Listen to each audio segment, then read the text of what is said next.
Viewers welcome back in our programme ji Rao ਸਾਹਿਬ ਸੁਰਜੀਤ ਕਾਲੋ ਜੀ YouTube ਤੇ ਤਾਲਿਬਾਨ ਅਤੇ ਅਫਗਾਨਿਸਤਾਨ ਵਾਲੀ ਵੀਡੀਓ ਤੇ ਲਿਖਦੇ ਹਨ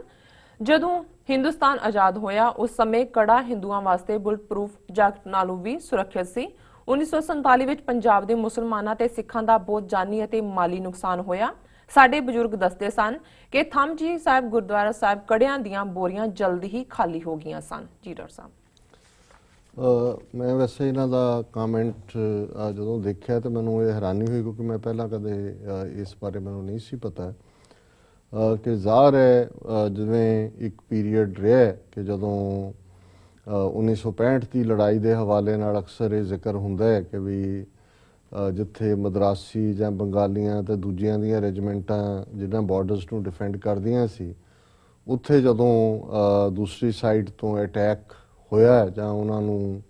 ਜਿਹੜਾ ਉਹ ਘਬਰਾਹਟ ਹੁੰਦੀ ਸੀ ਜਾਂ ਭਾਜੜ ਪੈਣ ਤੋਂ ਪਹਿਲਾਂ ਹੀ ਉਹ ਬੋਲੇ ਸੋ ਨਿਹਾਲ ਸਤਿ ਸ੍ਰੀ ਅਕਾਲ ਦੇ ਜਕਾਰੇ ਛੱਡਦੇ ਸੀ ਇਹ ਪ੍ਰਭਾਵ ਦੇਣ ਦੇ ਲਈ ਕਿ ਐਜ਼ ਇਫ ਉਹ ਸਿੱਖ ਨੇ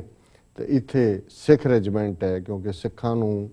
ਬਹਾਦਰੀ ਦੇ ਤੌਰ ਦੇ ਉੱਤੇ ਜਾਣਿਆ ਜਾਂਦਾ ਹੈ ਔਰ ਸਿੱਖ ਰੈਜ਼ਿਸਟ ਕਰਦੇ ਨੇ ਜਦੋਂ ਵੀ ਕੋਈ ਜੰਗ ਦਾ ਮੈਦਾਨ ਹੁੰਦਾ ਹੈ ਉਹ ਜੰਗ ਚੋਂ ਦੌੜਦੇ ਨਹੀਂ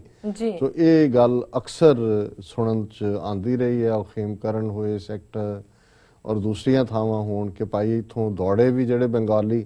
ਔਰ ਉਹਨਾਂ ਦਾ ਜਕਾਰਾ ਵੀ ਭਾਵੇਂ ਛੱਡਦੇ ਸੀ ਤੇ ਉਹਨਾਂ ਨੂੰ ਪਾਕਿਸਤਾਨੀ ਫੌਜ ਨੂੰ ਪਤਾ ਲੱਗ ਜਾਂਦਾ ਵੀ ਇਹ ਜਾਲੀ ਜੇ ਬੁੱਲੇ ਸੋ ਨਿਹਾਲ ਵਾਲਿਆਂ ਨੇ ਇਹ ਸਿੰਘ ਨਹੀਂ ਹੈਗੇ ਤੇ ਉਹ ਅੱਗੇ ਲਾ ਲੈਂਦੇ ਸੀ ਉਹਨਾਂ ਨੂੰ ਪਰ ਇਹਨਾਂ ਨੇ 47 ਦੇ ਹਵਾਲੇ ਨਾਲ ਕਿਹਾ ਕਿ ਵੀ ਉਸ ਪੀਰੀਅਡ ਦੇ ਵਿੱਚ ਜਿਹੜਾ ਕੜਾ ਹੈ ਉਹ ਹਿੰਦੂਆਂ ਦੇ ਲਈ ਬੁਲਟ ਪ੍ਰੂਫ ਜੈਕਟ ਦੀ ਤਰ੍ਹਾਂ ਸੀ ਔਰ ਉਹਨਾਂ ਨੇ ਥੰਮ ਸਾਹਿਬ ਗੁਰਦੁਆਰਾ ਸਾਹਿਬ ਜਿਹੜਾ ਕਿ ਕਰਤਾਰਪੁਰ ਸਾਹਿਬ 'ਚ ਹੈ ਗੁਰੂ ਅਰਜਨ ਸਾਹਿਬ ਦੀ ਯਾਦ 'ਚ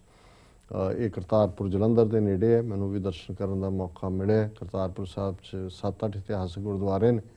ਕਿ ਵੀ ਉੱਥੇ ਉਹਨਾਂ ਨੇ ਕਿਹਾ ਵੀ ਬਜ਼ੁਰਗ ਦੱਸਦੇ ਨੇ ਵੀ ਸਾਰੀ ਕੜਿਆਂ ਦੀਆਂ ਜਿਹੜੀਆਂ ਉਹਨਾਂ ਦੇ ਬੋਰੀਆਂ ਸੀ ਉਹ ਖਾਲੀ ਹੋ ਗਈਆਂ ਸੀ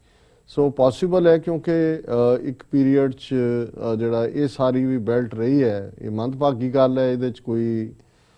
ਨਾ ਕੋਈ ਬ੍ਰੈਕ ਕਰਨ ਦੀ ਗੱਲ ਹੈ ਨਾ ਕੋਈ ਇਹ ਤਾਂ ਸ਼ਰਮ ਦੀ ਗੱਲ ਹੈ ਜੋ 47 ਦੇ ਵਿੱਚ ਦੋਵੇਂ ਪਾਸੇ ਅਸੀਂ ਇੱਕ ਦੂਜੇ ਦੇ ਨਾਲ ਕੀਤਾ ਔਰ ਇਹ ਵੱਖਰੀ ਗੱਲ ਹੈ ਵੀ ਅਸੀਂ ਦੇਖਦੇ ਹਾਂ ਵੀ ਕਿਸ ਤਰੀਕੇ ਨਾਲ ਸਿੱਖਾਂ ਨੂੰ ਐਮੋਸ਼ਨਲੀ ਜਿਹੜਾ ਉਹ ਭੜਕਾ ਕੇ ਕਿਸ ਪਾਸੇ ਵੱਲ ਤੋਰਿਆ ਗਿਆ ਔਰ ਜਦੋਂ ਅਸੀਂ ਵਰਲਡ ਹਿਸਟਰੀ ਦਾ ਜਾਂ ਜ਼ਿਕਰ ਕਰਾਂਗੇ ਅੱਜ ਦਾ ਦਿਨ ਹੀ ਹੈ ਜਿਹੜਾ ਪਾਕਿਸਤਾਨ ਦਾ ਨੈਸ਼ਨਲ ਡੇ ਵੀ ਹੈ ਰਿਪਬਲਿਕ ਡੇ ਉਹਨੂੰ ਕਹਿੰਦੇ ਨੇ ਹੁਣ ਕਿਉਂਕਿ 23 ਮਾਰਚ 1940 ਨੂੰ ਲਾਹੌਰ ਦੇ ਵਿੱਚ ਮੁਸਲਿਮ ਲੀਗ ਨੇ ਜਿਹੜਾ ਪਾਕਿਸਤਾਨ ਦਾ ਮਤਾ ਸਾਹਮਣੇ ਲਿਆਂਦਾ ਸੀ ਰਿਜ਼ੋਲਵ ਕੀਤਾ ਸੀ ਜਿਹਦੀ ਬਿਨਾਂ ਤੇ ਲਗਭਗ 7 ਸਾਲ ਬਾਅਦ ਇਸ ਡੈਕਲੇਰੇਸ਼ਨ ਤੋਂ ਪਾਕਿਸਤਾਨ ਨੇਸ਼ਨ ਹੋਣ ਚਾਹੇ ਹਾਲਾਂਕਿ ਅਸੀਂ ਅਕਸਰ ਆਪਣੇ ਪ੍ਰੋਗਰਾਮ 'ਚ ਜ਼ਿਕਰ ਕਰਦੇ ਹਾਂ ਕਿ ਕਾਇਦੇ ਆਜ਼ਮ ਮੁਹੰਮਦ ਅਲੀ ਜਿਨ੍ਹਾਂ ਨੇ ਅਖੀਰ ਤੱਕ ਇਹ ਯਤਨ ਕੀਤਾ ਕਿ ਕਿਸੇ ਤਰੀਕੇ ਨਾਲ ਇੱਕ ਸਾਂਝੇ ਮੁਲਕ ਦੇ ਵਿੱਚ ਜਿਹੜਾ ਮੁਸਲਮਾਨਾਂ ਦੇ ਹੱਕ ਸੁਰੱਖਿਅਤ ਹੋ ਸਕਣ ਕਿਉਂਕਿ ਉਹਨਾਂ ਨੂੰ ਗਾਂਧੀ ਨਹਿਰੂ ਇਹਨਾਂ ਸਾਰਿਆਂ ਨੂੰ ਨੇੜਿਓਂ ਦੇਖਣ ਦਾ ਮੌਕਾ ਮਿਲਿਆ ਸੀ ਔਰ ਉਹ ਸਮਝ ਗਏ ਸੀ ਕਿ ਇਹਨਾਂ ਦਾ ਬਾਹਰ ਭਾਵੇਂ ਸੈਕੂਲਰਿਜ਼ਮ ਦੀਆਂ ਗੱਲਾਂ ਕਰਦੇ ਨੇ ਪਰ ਇਹ ਧੁਰੰਧਰ ਇਹਨਾਂ ਦੇ ਹਿੰਦੂ ਫਿਰਕੂ ਏਜੰਡੇ ਔਰ ਉਹ ਇਹੀ ਕਹਿੰਦੇ ਸੀ ਜਿਵੇਂ ਗਾਂਧੀ ਬਾਰੇ ਅਕਸਰ ਅਸੀਂ ਕੋਟ ਕਰਦੇ ਹਾਂ we whenever Gandhi has come to meet me he has come to cheat me ਕਿ ਜਦੋਂ ਵੀ ਮੈਨੂੰ ਮਿਲਣ ਆਇਆ ਦਿਲ 'ਚ ਕਪੜ ਛੁਪਾ ਕੇ ਆਇਆ ਧੋਖਾ ਦੇਣ ਲਈ ਆਇਆ ਸੋ ਅਸੀਂ ਸਮਝਦੇ ਹਾਂ ਵੀ ਸਿੱਖਾਂ ਨੂੰ ਵੀ ਇਸ ਤਰੀਕੇ ਦੇ ਨਾਲ ਹੀ ਸਿੱਖ ਲੀਡਰਸ਼ਿਪ ਸਮੇਂ ਦੇ ਹਾਣ ਦੀ ਨਹੀਂ ਸੀ ਅਸੀਂ ਵੀ ਕਾਂਗਰਸ ਦੇ ਘਨਾੜੇ ਚੜ੍ਹ ਕੇ ਜਿਸ ਤਰੀਕੇ ਨਾਲ ਪਾਕਿਸਤਾਨ ਦਾ ਵਿਰੋਧ ਕੀਤਾ ਬਿਨਾਂ ਆਪਣੇ ਕੇਸ ਨੂੰ ਪੇਸ਼ ਕੀਤੇ ਅਸੀਂ ਇਹੀ ਬਣਾ ਲਿਆ ਕਿ ਜੀ ਪਾਕਿਸਤਾਨ ਨਹੀਂ ਬਣਨ ਦੇਣਾ ਔਰ ਜ਼ਾਹਰ ਹੈ ਕਿ ਇਸ ਦੇ ਨਾਲ ਹੌਸਟਿਲਿਟੀ ਸਿੱਧੀ ਸਿੱਖਾਂ ਮੁਸਲਮਾਨਾਂ ਦੀ ਹੋ ਗਈ ਹਿੰਦੂ ਵਿੱਚੋਂ ਨਿਕਲ ਗਏ ਔਰ ਸਭ ਤੋਂ ਪਹਿਲਾਂ ਮਾਰਚ 1947 ਦੇ ਵਿੱਚ ਹੀ ਮਾਸਟਰ ਤਾਰਾ ਸਿੰਘ ਦੇ ਆਪਣੇ ਇਲਾਕੇ ਰਾਵਲਪਿੰਡੀ 'ਚ ਬੜੇ ਜ਼ਬਰਦਸਤ ਜਿਹੜੇ ਨੇ ਐਂਟੀ ਸਿੱਖ ਰਾਇਟ ਹੋਏ ਜਿਹਨਾਂ ਸਿੱਖਾਂ ਦਾ ਬਹੁਤ ਨੁਕਸਾਨ ਬੜਾ ਜ਼ੁਲਮ ਕੀਤਾ ਗਿਆ ਉਹੀ ਪ੍ਰਭਾਵ ਫਿਰ ਇਹਦੇ ਮਨ ਤੇ ਵੀ ਰਿਹਾ ਮਾਸਟਰ ਤਾਰਾ ਸਿੰਘ ਦੇ ਬਿਲਕੁਲ ਹੀ ਨੇੜੇ ਨਹੀਂ ਆ ਸਕੇ ਔਰ ਉਸ ਦੌਰ 'ਚ ਜਿਹੜਾ ਈਵਨ ਇੱਧਰਲਾ ਪੰਜਾਬ ਵੀ ਸੀ ਕਿਉਂਕਿ ਸਿੱਖ ਜਿਹੜੇ ਨੇ ਉਸ ਵੇਲੇ ਦੀ ਪੰਜਾਬ ਦੀ ਪਾਪੂਲੇਸ਼ਨ ਦਾ ਲਗਭਗ 13% ਸਨ ਸੋ ਜ਼ਾਹਰ ਹੈ ਕਿ ਮੁਸਲਮਾਨਾਂ ਤੋਂ ਜੇ ਲੜਾਈ ਤਾਂ ਮੁਸਲਮਾਨਾਂ ਸਿੱਖਾਂ ਦੀ ਸਿੱਧੀ ਬਣ ਗਈ ਤੇ ਹਿੰਦੂ ਵਿੱਚੋਂ ਬਚ ਨਿਕਲਣ ਦੇ ਲਈ ਇਹ ਗੱਲ ਮੈਂ ਵੈਰੀਫਾਈ ਵੀ ਕਰਾਂਗਾ ਕਿ ਵੀ ਉਹ ਕੜੇ ਪਾ ਕੇ ਨਿਕਲਦੇ ਸੀ ਇਹ ਦੱਸਣ ਦੇ ਲਈ ਜਾਂ ਇਹ ਪ੍ਰਭਾਵ ਲਈ ਜਾਂ ਹੌਸਲਾ ਲੈਣ ਲਈ ਪਤਾ ਨਹੀਂ ਲੈਂਦੇ ਹੋਣਗੇ ਕਿ ਵੀ ਅਸੀਂ ਵੀ ਸਿੱਖ ਹਾਂ ਸੋ ਇਹ ਕੋਈ ਫਖਰ ਵਾਲੀ ਗੱਲ ਇਹਨਾਂ ਵਿੱਚ ਤੁਸੀਂ ਕੀ ਦੋਨੋਂ ਪਾਸੇ ਅਸੀਂ ਇੱਕ ਦੂਜਿਆਂ ਦੇ ਗਾਟੇ ਲਾਏ। ਇੱਕ ਅੰਦਾਜ਼ੇ ਮੁਤਾਬਕ ਉਸ ਸਿਵਲ ਵਾਰ ਦੇ ਵਿੱਚ